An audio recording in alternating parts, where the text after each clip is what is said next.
وأحسن منك لم تر قط عيني وأجمل منك لم تلد النساء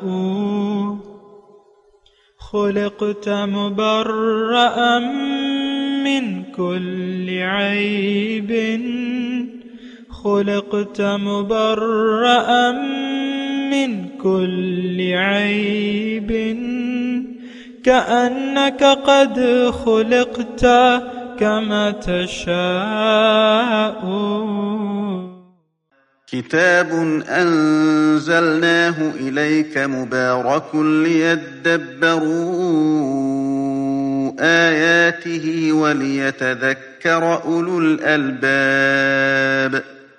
یہ کتاب برکت والی ہے جسے ہم نے آپ کی طرف نازل فرمایا ہے تاکہ دانش مند لوگ اس کی آیتوں میں غور و فکر کریں اور نصیحت حاصل کریں. اللہم صلی علی سیدنا محمد وعلی آل سیدنا محمد بعدد کل ذرۃ مئۃ الف الف مرۃ. سامعین و ناظرین کرام، السلام علیکم ورحمۃ اللہ وبرکاتہ. سامعین کرام، سورہ لقمان آیت نمبر 33 حصہ اول، درس کا نمبر 1943. آج کا موضوع، کیا ہم پر ظاہر دنیا کا جادو چل گیا ہے؟ اس کے ساتھ آج کے سبق کا آغاز کرتے ہیں. سب سے پہلے گزشتہ سبق کا اعادہ ہوگا. اعوذ باللہ من الشیطان الرجیم. پناہ مانگتا ہوں میں اللہ کی شیطان مردود سے. بسم اللہ الرحمن الرحیم. شروع اللہ کے نام سے جو بڑا مہربان نہایت رحم والا ہے. وَإِذَا غَشِيَهُم مَّوْجٌ كَالظُّلَلِ دَعَوُا اللَّهَ مُخْلِصِينَ لَهُ الدِّينَ فَلَمَّا نَجَّاهُمْ إِلَى الْبَرِّ فَمِنْهُم مُّقْتَصِدٌ وَمَا يَجْحَدُ بِآيَاتِنَا إِلَّا كُلُّ خَتَّارٍ كَفُورٍ. اور جب ان پر دریا کی لہریں سائبانوں کی طرح چھا جاتی ہیں تو خدا کو پکارنے اور خالص اس کی عبادت کرنے لگتے ہیں. پھر جب وہ ان کو نجات دے کر خشکی پر پہنچا دیتا ہے تو بعض ہی انصاف پر قائم رہتے ہیں اور ہماری نشانیوں سے وہی انکار کرتے ہیں جو عہد شکن اور ناشکرے ہیں. سامعین کرام، سورہ لقمان آیت نمبر 33. یا ایھا الناس اتقوا ربکم، اے لوگو اپنے رب کا تقوی اختیار کرو. واخشوا یوما لا یجزی والد عن ولدہ، اور اس دن سے ڈرو جس دن والد اپنے بیٹے کے کام نہیں آئے گا. ولا مولود هو جاز عن والدہ شیئا، نہ بیٹا اپنے باپ کے کچھ کام آئے گا. ان وعد اللہ حق، اللہ کا وعدہ سچا ہے. فلا تغرنکم الحیات الدنیا، دنیا کی زندگی تمہیں دھوکے میں نہ ڈال دے. ولا یغرنکم باللہ الغرور، نہ تمہیں دھوکہ دے دھوکہ باز، یعنی نہ دھوکہ باز تم کو اللہ کے معاملے میں دھوکہ دینے پائے. اہم آیت ہے سامعین کرام اور ہمارے لیے ہے. اور دیکھیں، اس میں ایک تو تقوی کی ہدایت ہے. تقوی رب کا تقوی. دیکھیں، تقوی جو ہے وہ ان التقوی ملاک الحسنات، یعنی تمام نیکیوں کی جڑ جو ہے وہ تقوی ہے. ایک بات. اور تقوی کسے کہتے ہیں؟ احتیاط کو. احتیاط کس چیز سے؟ احتیاط یعنی دیکھیں، یہ بنیادی ایک بات نوٹ کر لیں کہ اللہ تعالیٰ نے ہمیں جو زندگی دی ہے اس کا ایک بہت عظیم الشان مقصد ہے. اللہ تعالیٰ ہمیں بہت بڑا فائدہ دینا چاہتا ہے، اور دنیا اور آخرت کا. یہ بات بھی ساتھ نوٹ کر لیں. تقوی کی زندگی اگر آپ اختیار کریں گے تو سب سے پہلے آپ کو فائدہ ملے گا دنیا میں. للذین احسنوا فی ہذہ الدنیا حسنہ، جو نیکوکاری کا رویہ اختیار کر لیتا ہے اس کے لیے اس دنیا میں بھی بھلائی ہے، ولا اجر الآخرت خیر، آخرت کا اجر تو پھر بہت ہی بہتر ہے۔ ایک بنیادی غلط فہمی جو ہمارے ذہن میں پائی جاتی ہے وہ یہ ہے کہ اگر میں تقویٰ کی روش اختیار کروں گا یا بندگی رب کا رویہ اختیار کر لوں گا تو میری دنیا کی زندگی برباد ہو جائے گی۔ یہ کافرین مشرکین مکہ کا بھی یہی کہنا تھا، قرآن میں اس کا تذکرہ ہوا ہے، وَقَالُوا إِن نَتَّبِعِ الْهُدَى مَعَكَ نُتَخَطَّفْ مِنْ أَرْضِنَا او کما قال۔ مشرکین مکہ کہتے تھے اے محمد صلی اللہ علیہ وسلم بات تو تمہاری ٹھیک ہے، لیکن اگر ہم آپ کے ساتھ ہدایت کا اتباع کریں گے تو ہمیں یہ دنیا کہیں کا نہ چھوڑے گی، ہمیں اچک لے گی، یعنی ہمارا سب کچھ خراب ہو جائے گا، برباد ہو جائے گا۔ یہی سوچ آج ہماری بھی ہے۔ خالص تقویٰ، خالص بندگی، زندگی صرف اللہ کے لیے خالص کر دینا، دین کو خالص کر دینا اللہ کے لیے، یہ بات ہماری سمجھ میں نہیں آتی، اس کو ہم نقصان کا سودا سمجھتے ہیں۔ اب بظاہر تو یہی ہے کہ آپ اپنے مال و جان کا اختیار خود نہ استعمال کریں بلکہ یہ اللہ کے حوالے کر دیں اور اللہ کے حکم کے سامنے سر جھکا دیں، اپنی مرضی کو چھوڑ کے اللہ کی مرضی کے مطابق زندگی گزاریں۔ تو یہی مطالبہ ہے ہم سے، ادعوا اللہ فادعوہ مخلصین لہ الدین، اللہ کو پکارو اور زندگی اللہ کے لیے خالص کر لو، کیونکہ الا للہ الدین الخالص۔ تو یہ ہمیں سمجھ میں نہیں آتا اور ہم اسے نقصان کا باعث سمجھتے ہیں، ورنہ دیکھیں ہر انسان، یہ بات نوٹ کریں کہ ہر انسان اپنے مفادات کو رکھ کر کوئی فیصلہ کرتا ہے۔ ہم جو دیکھیں ہم نے اپنا رخ جو اللہ سے رخ پھیر کے دنیا کی طرف کر لیا ہے، اس میں ہمیں اپنے ظاہر کا فائدہ نظر آتا ہے، کیونکہ آخرت پر تو ہمارا یقین ہے نہیں، اب ظاہری ہماری نظر میں سب کچھ ہے، لہٰذا ہم نے مفاد دنیا کو ترجیح دے دی ہے اللہ کی ہدایت پر۔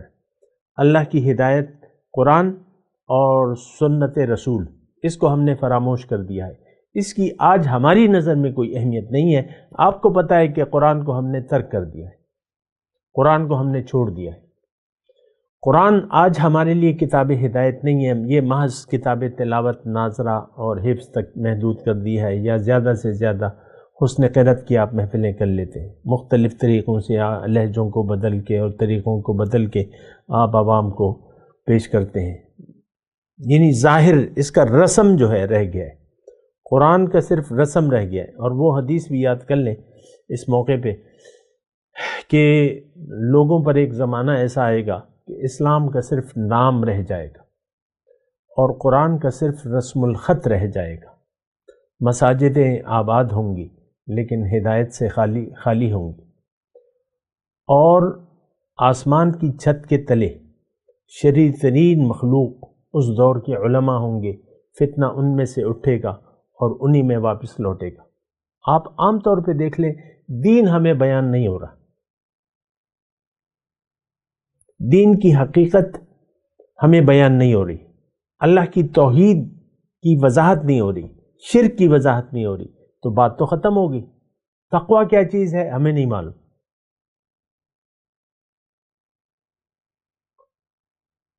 تو ابھی میں ایک کلپ سن رہا تھا فیس بک پہ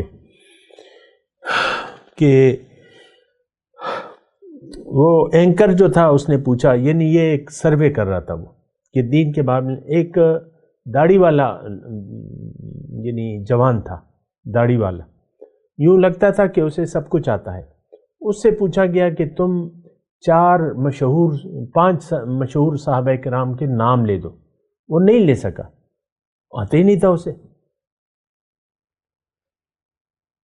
تو بہرحال وہ مطلب یہ ہماری حالت ہے کہ دین سے تو ہم ٹوٹلی بیگانہ ہیں، ہم ایسے جاہلانہ ماحول میں پیدا ہوئے ہیں، پلے بڑے ہیں کہ دین کی سمجھ کی ہم ضرورت بھی محسوس نہیں کرتے۔ یہ ایک جملہ آپ ذرا نوٹ کریں نا میرا، یعنی ماحول ایسا ہے کہ ہمیں دین کی ضرورت ہم محسوس نہیں کر رہے کہ دین ہے کیا، میں آپ سے پوچھ رہا ہوں، کبھی آپ نے اپنی زندگی میں سوچا ہے؟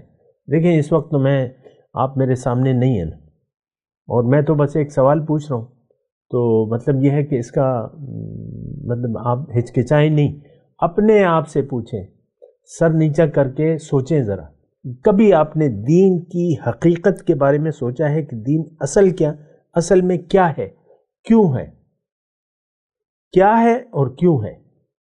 یہی باتیں ہمیں معلوم نہیں ہیں. ہمیں تو اپنی حقیقت بھی نہیں معلوم، ہمیں تو یعنی ہم اپنے آپ کو دیکھیں، ہم اپنی حقیقت سے بھی بے خبر ہیں. روح ربانی کیا چیز ہے ہمیں تو نہیں معلوم. یہ اس کو کیوں دنیا میں اللہ تعالیٰ نے بھیجوایا ہے یہ ہمیں نہیں معلوم. روایتی باتیں ہیں، سنی سنائی باتیں ہیں، اس کے علاوہ ہماری کوئی سمجھ نہیں ہے. ہماری ساری سوچ جو ہے وہ ظاہر تک محدود ہے. یہ آج جو میں نے آیت پڑھی ہے نا کہ فَلَا تَغُرَّنَّكُمُ الْحَيَاةُ الدُّنْيَا، اللہ کا وعدہ سچا ہے. ایسا نہ ہو کہ دنیا کی زندگی تمہیں دھوکے میں ڈال دے، اور ایسا ہی آج ہو گیا ہے. اللہ کا وعدہ تو ہم معاذ اللہ یعنی وہ تو پتہ ہی نہیں ہے اللہ کا وعدہ. اب میں آپ سے پوچھتا ہوں اللہ کا وعدہ کیا ہے؟ عام طور پہ کسی کو نہیں معلوم. 4-5 صحابہ کرام کا نام کسی کو نہیں معلوم، تو یہ اللہ کا وعدہ تو پھر ایک الگ چیز ہے نا. تو یعنی اللہ تعالیٰ اس آیت میں جو ہم پڑھ رہے ہیں 33 نمبر کی، اس میں کیا ہے؟ اس میں مطالبہ کیا ہے؟ 2 مطالبے ہیں. فَلَا تَغُرَّنَّكُمُ الْحَيَاةُ الدُّنْيَا وَلَا يَغُرَّنَّكُمْ بِاللَّهِ الْغَرُورُ. اللہ کا وعدہ سچا ہے، تو ایسا نہ ہو کہ دنیا کی زندگی تمہیں دھوکے میں ڈال دے، اور دھوکہ باز تم کو اللہ کے معاملے میں دھوکہ نہ دینے پائے. تو ہم تو پکا دھوکہ لگ گیا ہے. گزشتہ ہمارا موضوع یہی تھا گزشتہ درس میں کہ کیا ہم دنیا کے نشے میں ٹن ہو چکے ہیں؟ ہاں بالکل ٹن ہوئے. ہمیں تو کسی چیز کا ہوش نہیں ہے، اپنے آپ کا بھی ہوش نہیں ہے. بہت مجھے افسوس ہوتا ہے،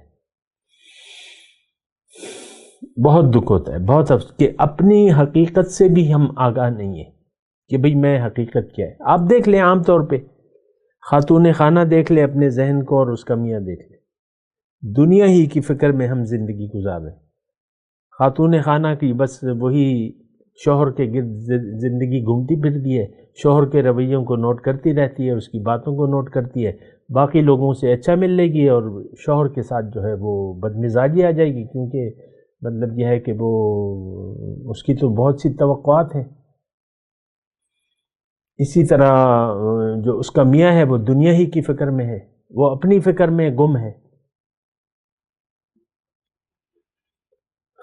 علامہ اقبال نے ایک شعر فرمایا ہے کہ کافر کی ہے پہچان کہ یہ آفاق میں گم ہے. آفاق کیا ہے؟ دنیا، خیال دنیا میں گم ہے. یہ کافر کی پہچان ہے. اللہ نے بھی کافر کی پہچان سورہ ابراہیم میں فرمائی ہے کہ جو دنیا کی زندگی کو ترجیح دیتے ہیں اخروی آخرت کے اوپر، یستحبون الحیات الدنیا علی الآخرہ. اللہ تعالیٰ نے ان لوگوں کو یہ کافروں کی علامت بیان کی ہے. سورہ ابراہیم کی آیت نمبر 2 اور 3 آپ پڑھ لیں، لفظی ترجمہ پڑھ لیں. محبت کرتے ہیں. اب ہم اپنی اگر محبتوں کا اگر دیکھیں، میں آہستگی سے آپ سے بات کر رہا ہوں، آپ اپنے دل میں جھانک کے دیکھیں، آپ کی چاہت کس کے لیے ہے؟ زندگی آپ کس کے لیے گزار رہے ہیں؟ ہماری چاہت دنیا تک محدود ہے. دنیا اور اہل دنیا جو بھی ہیں اب اس میں، وہ آپ کی بیوی ہو سکتی ہے، شوہر ہو سکتا ہے، بچے، بیٹے، بیٹیاں، نواسے، پوتے پوتیاں جو بھی ہیں، اور پھر اپنے آپ کے پاس جو ایسٹس ہیں، جو بھی آپ کے پاس پیسے ہیں، اس سے وَتُحِبُّونَ الْمَالَ حُبًّا جَمًّا، اس سے آپ ٹوٹ کے محبت کرتے ہیں. کہیں یہ خرچ نہ ہو جائے، میری تو ساری زندگی کی کمائی ہے. یہ جملہ سن کے مجھے بڑا افسوس ہوتا ہے. میری ساری زندگی کی کمائی یہی ہے. نہیں، آپ نے اپنی کمائی تو ہم آخرت کی کرنے کے لیے آئے تھے، آپ نے دنیا کی کمائی کو اپنی کمائی قرار دے دیا۔ یہ عام مطلب ایک تصور ہے، کسی کے پاس کچھ پیسے ہیں، کچھ زمین ہے، پلاٹ ہے، یا جو بھی ہے، وہ کہتا ہے کسی سی بات، بس میری تو یہ ساری کمائی تو یہی ہے۔ افسوس ہے تمہاری ذہنیت، دنیا ہی کی کمائی کو تم کمائی قرار دے رہے ہو۔ ہمارا تو وہ ہے کمائی جو ہم نے آخرت بھجوا دی۔ جیسے اللہ تعالیٰ نے فرمایا تھا نا کہ یا ایھا الذین آمنوا اتقوا اللہ، جیسے کہ یہ آیت ہے نا، یا ایھا الناس اتقوا ربکم، اس میں اللہ تعالیٰ نے مومنوں سے ارشاد فرمایا یا ایھا الذین آمنوا اتقوا اللہ ولتنظر نفس ما قدمت لغد، اے ایمان والو اللہ کا تقوی اختیار کرو، اور چاہیے یہ کہ تم میں سے ایک شخص یہ دیکھے کہ وہ کل کے لیے کیا بھجوا رہا ہے، واتقوا اللہ، پھر اللہ تقوی کا مطالبہ کر رہا ہے۔ تو کمائی تو وہ ہے جو آپ آخرت بھجوا چکے، اس میں پھر نیک اولاد بھی ہو سکتی ہے، اس میں آپ کی دیکھیں یہ جو ہے، میں تھوڑا سا رک کے آپ کو اس بارے میں بتاؤں، کلیئر بتاؤں۔ کمائی جو ہے، یعنی دیکھیں اگر منزل آپ کی اللہ ہوگی، نیت آپ کی آخرت ہوگی، ترجیح یعنی فوقیت آپ نے آخرت کو دے دی دنیا پر، اب جو کچھ بھی آپ کر رہے ہیں وہ کمائی ہے آپ کی آخرت کی، کیونکہ اب آپ کے ہر کام میں للہیت ہوگی، آپ محتاط ہوں گے، تقوی کا رویہ اختیار کریں گے، محتاط زندگی گزاریں گے، اللہ کو راضی کرنے کے کام کریں گے، اللہ کی ناراضگی والے کاموں سے آپ بچیں گے۔ تو اب جو کچھ بھی آپ کر رہے ہیں، بھلے اس میں آپ اپنے لیے دکان کر رہے ہیں، کارخانہ ہے آپ کا، آپ جو بھی ہیں، آپ گریڈ 26 میں ہیں، 27 میں ہیں، آپ بیوی بچوں کو کھلا رہے ہیں، پلا رہے ہیں، گھر بنا رہے ہیں اپنے لیے مناسب رہنے کے قابل، تو یہ سب کمائیاں ہیں، آخرت کی کمائی ہے، یعنی دنیا کے کام بھی کمائی بن جاتے ہیں۔ یہ میں نے اللہ کی عطا سے آپ کو میں یہ بتا رہا ہوں نقطہ۔ لیکن اگر آپ منزل بھٹک گئے، بہک گئے، دنیا کو آپ نے منزل بنا لیا اور خیال دنیا میں زندگی گزار رہے ہیں اور اللہ کی یاد سے آپ کا دل غافل ہے، تو جو کچھ بھی اب آپ کریں گے چاہے نیک کام ہو، وہ آخرت میں نہیں جائیں گے، اس کی کوئی حیثیت نہیں ہوگی۔ وَقَدِمْنَا إِلَى مَا عَمِلُوا مِنْ عَمَلٍ فَجَعَلْنَاهُ حَبَاءً مَنْثُورًا،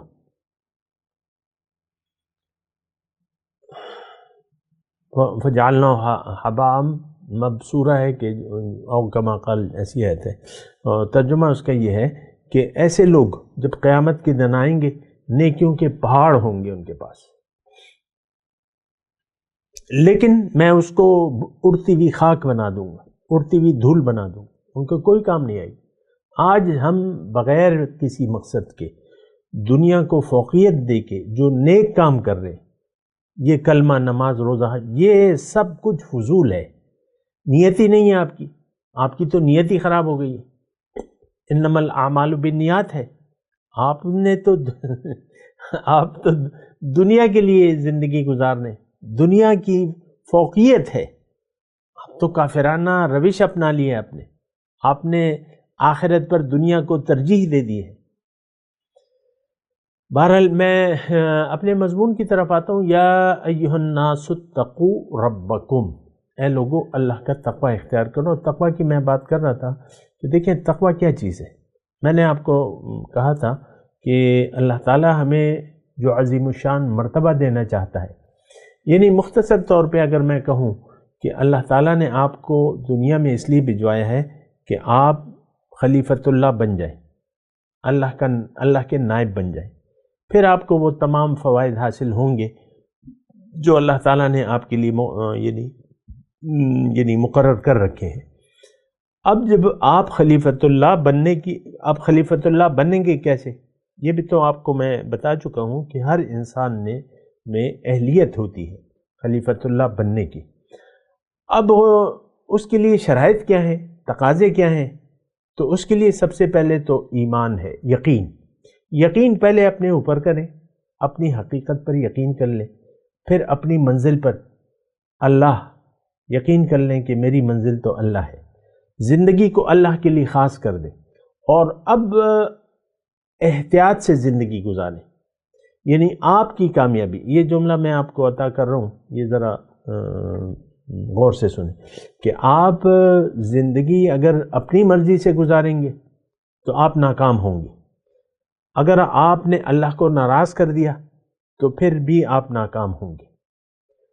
اللہ راضی تب ہوگا جب آپ اس کی مرضی کے مطابق زندگی گزاریں گے، احتیاط سے، تقوی، رب کا تقوی۔ اور اگر آپ نے بے احتیاطی سے زندگی گزاری تو پھر آپ ناکام ہوں گے۔ تقوی انسان میں پیدا ہو نہیں سکتا جب تک اس کی ترجیح جو ہے آخرت نہ بن جائے، فوقیت، جب تک وہ آخرت کو دنیا پر ظاہر پر فوقیت نہ دے، اس میں صفت تقوی نہیں پیدا ہو سکتی۔ یہ بات نوٹ کر لیں۔ متقی انسان اللہ والا ہوتا ہے، جو اللہ والا نہیں ہے وہ غیر متقی ہوگا، وہ دنیا دار ہوگا۔ دنیا دار، اگر آپ کی منزل دنیا ہے، اگر آپ کا مقصود محبوب و مطلوب دنیا ہے، تو تقوی کی صفت آپ میں پیدا نہیں ہو سکتی۔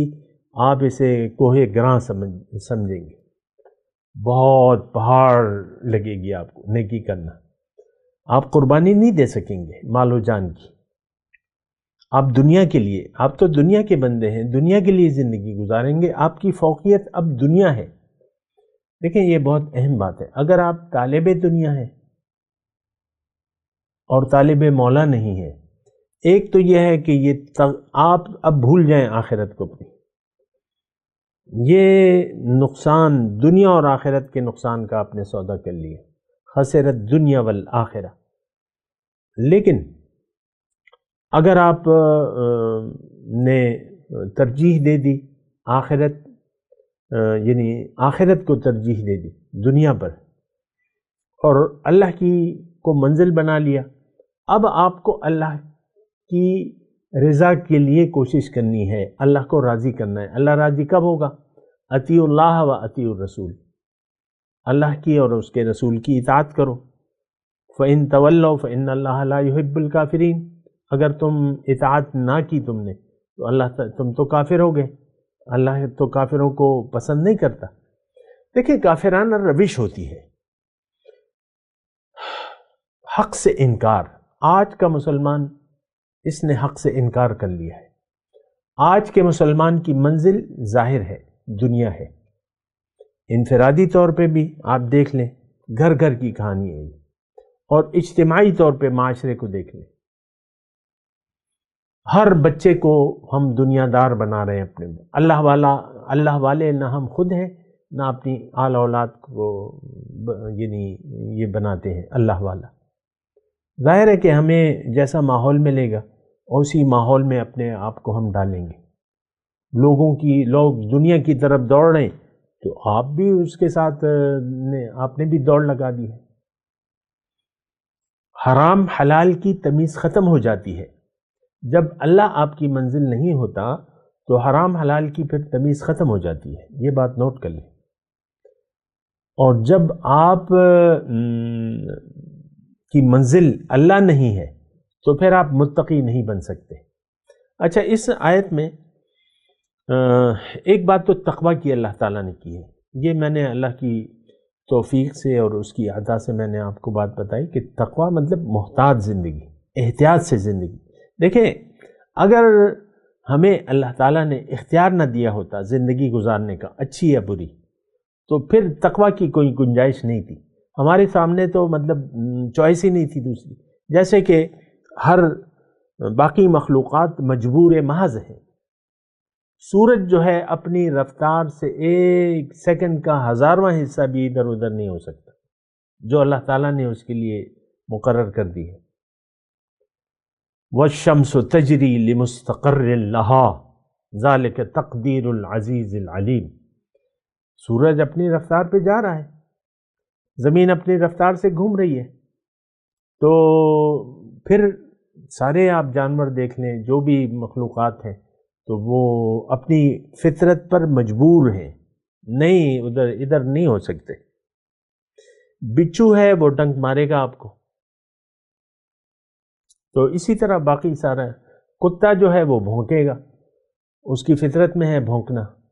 گدھا جو ہے وہ اپنی آواز لگائے گا، جو بھی ہے وہ مجبور ہے۔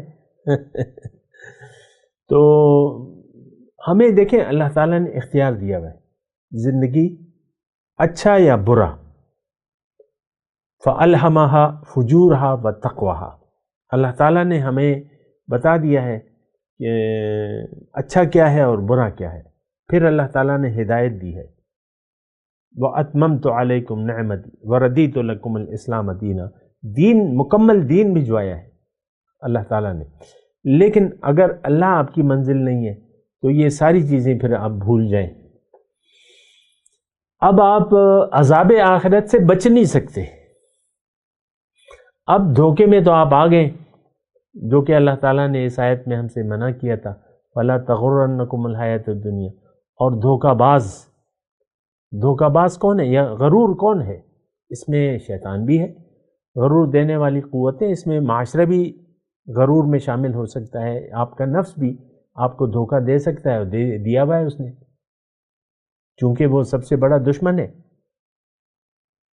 اور وہ تو آپ کی کمزوریوں سے واقف ہے۔ شیطان جو ہے یعنی ہر طریقے سے آپ کو دھوکہ دینے کی کوشش کرتا ہے، غرور۔ تو جب آپ دھوکے میں آ گئے، دیکھیں دھوکہ کب ہوگا؟ جب آپ دنیا کے دھوکے میں آ جائیں تو دھوکہ دینے والے جو ہیں پھر آپ کو دھوکہ دے دیں گے۔ اس جملے پہ آپ غور کریں، یعنی دنیا کے دھوکے میں اگر مبتلا ہو گئے آپ، جیسے کہ آج ہم سب مبتلا ہیں دنیا کے دھوکے میں، تو پھر دھوکہ دینے والی چیزیں جو ہیں وہ پھر آسانی سے آپ اس کو قبول کر لیں گے، نفسانی تقاضے کو آپ قبول کر لیں گے، شیطانی وسوسات کو آپ قبول کر لیں گے۔ تو ایسا ہی ہوتا ہے، بہت بری حالت ہے آج، اور ضرورت اس بات کی ہے کہ ہم اپنی حالت پر غور کریں۔ دیکھیں آپ کے گھر میں ایک بیمار ہے، یا دوسری اگر میں آپ کو مثال دوں کہ اگر آپ کا بچہ 20 سال کی عمر ہے اور وہ نشے کی لت پڑ گئی ہے، آئس کا نشہ ہوتا ہے آج کل آئے ہوئے آئس کے نشے ہیں وغیرہ وغیرہ جو بھی ہے، تو پھر یہ ہے، اور دن بدن اس کی حالت گرتی جا رہی ہے۔ تو آئس کا نشہ تو ایسا ہے، یا جو ایسے نشے ہیں وہ تو پھر ایک لت پڑ جاتی ہے، اور پھر وہ انسان جو ہے آہستہ آہستہ اسی کا ہو کے رہتا ہے۔ نشہ تو نشہ ہے۔ ابھی ایک چند دن ہوئے ایک بچہ تھا، چلیں ابھی تو ٹائم نہیں ہے لیکن میں یہ بعد میں اگر موقع ہو تو یہ بات کہہ دوں گا، لیکن خلاصہ کلام یہی ہے کہ اگر دنیا کا دھوکہ ہمیں لگ گیا، جو آیت نمبر 33 میں اللہ تعالی ہمیں اس سے خبردار کر رہا ہے کہ بھئی میرا وعدہ سچا ہے، ایسا نہ ہو کہ دنیا کی زندگی تمہیں دھوکے میں ڈال دے، اور پھر دھوکہ دینے والی قوتوں تمہیں دھوکہ دے دیں، ایسا نہ ہونا چاہیے، کیونکہ میرا وعدہ سچا ہے۔ اس پہ بات کریں گے انشاءاللہ اگلے درس میں۔ میں تلاوت کرتا ہوں، میرے ساتھ دہرائیے۔ اعوذ باللہ من الشیطان الرجیم، بسم اللہ الرحمن الرحیم۔ یا ایہا الناس اتقوا ربکم واخشوا یوما لا یجزی والد عن ولده ولا مولود هو جاز عن والده شيئا ان وعد الله حق فلا تغرنكم الحياة الدنيا ولا يغرنكم بالله الغرور۔ اب ان آیات کی تلاوت اور ترجمہ۔ اعوذ باللہ من الشیطان الرجیم۔ پناہ مانگتا ہوں میں اللہ کی شیطان مردود سے۔ بسم اللہ الرحمن الرحیم شروع اللہ کے نام سے جو بڑا مہربان نہایت رحم والا ہے۔ یا ایہا الناس اتقوا ربکم واخشوا یوما لا یجزی والد عن ولده ولا مولود هو جاز عن والده شیئا ان وعد اللہ حق فلا تغرنکم الحیاة الدنیا ولا یغرنکم باللہ الغرور۔ لوگو اپنے پروردگار سے ڈرو اور اس دن کا خوف کرو کہ نہ تو باپ اپنے بیٹے کے کچھ کام آئے اور نہ بیٹا باپ کے کچھ کام آ سکے، بے شک خدا کا وعدہ سچا ہے، بس دنیا کی زندگی تم کو دھوکے میں نہ ڈال دے اور نہ فریب دینے والا شیطان تمہیں خدا کے بارے میں کسی طرح کا فریب دے۔ اس کے ساتھ ہی آج کے درس کا وقت اختتام کو پہنچا۔ اگلے درس میں انشاءاللہ ملاقات ہوگی۔ وآخر دعوانا ان الحمدللہ رب العالمین، والسلام علیکم ورحمۃ اللہ وبرکاتہ۔ مولایا صلی وسلم دائما ابدا علی حبیبک خیر الخلق کلہم۔